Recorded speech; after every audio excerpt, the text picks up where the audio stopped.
Welcome, Amakhosi Network. Welcome to the channel. I'm back, Baba. Kaizer Chiefs. Yo, there's some interesting news that came up today. Kaizer Chiefs wants to sign a top quality striker. This guy, Oshaya Amakhosi, like it's breakfast, dinner, and supper, not like Oranga Chiva Vero or your fast Amakhosi. But anyway, before we get into that, please like, comment, and subscribe. Apparently, as a Kenyan international striker is on Kaizer Chiefs' radar. I was like, when I heard Kenyan, I was like, Kenyan?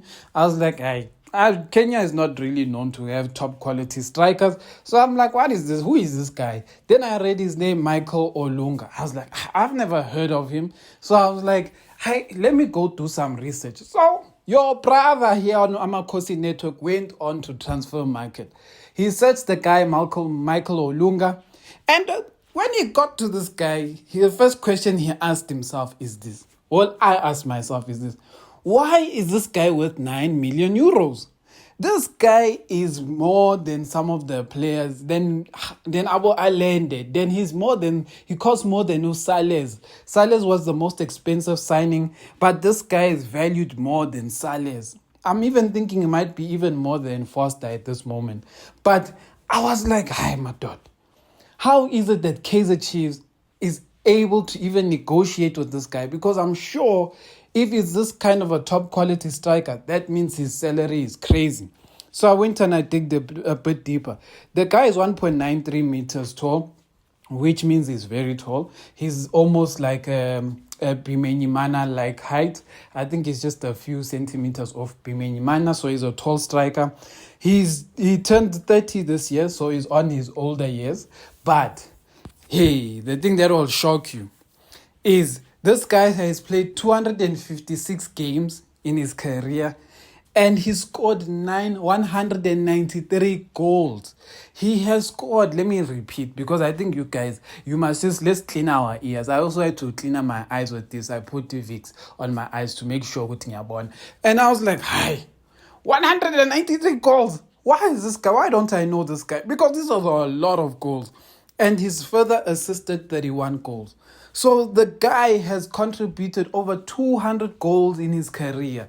200 goals. And Kaizer Chiefs wants this guy. And I was like, okay, where are his goals mainly coming from? His goals are mainly coming from, I think, the league that is in now, which is is it the Arab League or the Saudi League? The Qatar League, yes. In the Qatar League, he's basically scored over 73 goals. And then the next league that he scored a lot of goals in is, it seems like, the Japanese league.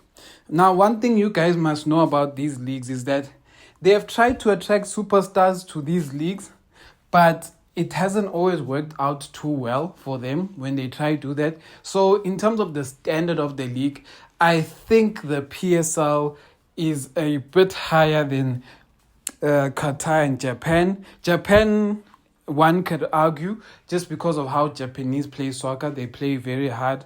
But I still rate South Africa's league is higher than Qatar and Japan.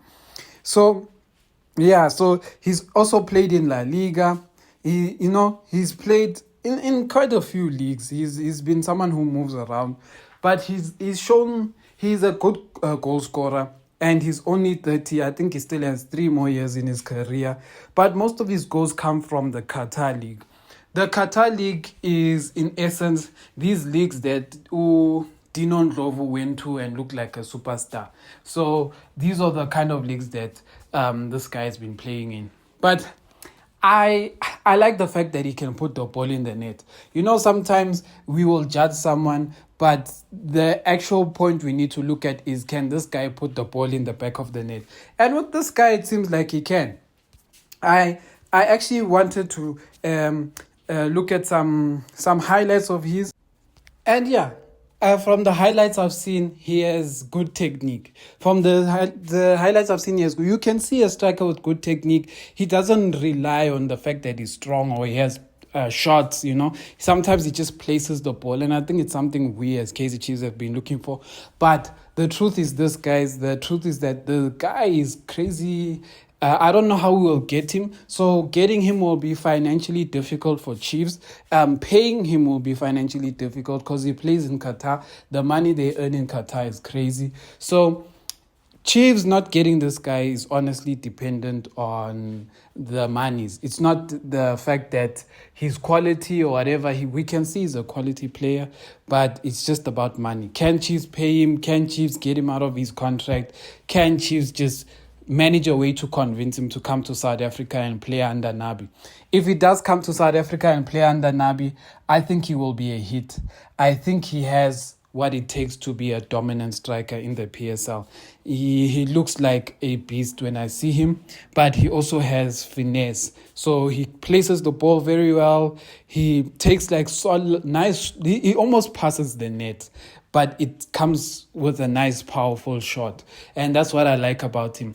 Because one thing I've been critical about Rangachi Vavero is that it seems to me when Rangachi Vavero is one-on-one with the keeper, he wants to blast the keeper just because he doesn't have technique. He doesn't have technique to put the ball in the back of the net, which makes his stint at Marumo Gallant make a lot of sense. Why do I say it makes a lot of sense? You know, these strikers that take hard shots and stuff like that, they will always have a nice season. They will always have a nice season, but they can never have a consistent season. Just because there's going to be a season where luck is on your side. You hit a shot, it touches someone, it goes in the pole. You hit a shot, the keeper can't grab it, it goes in the pole.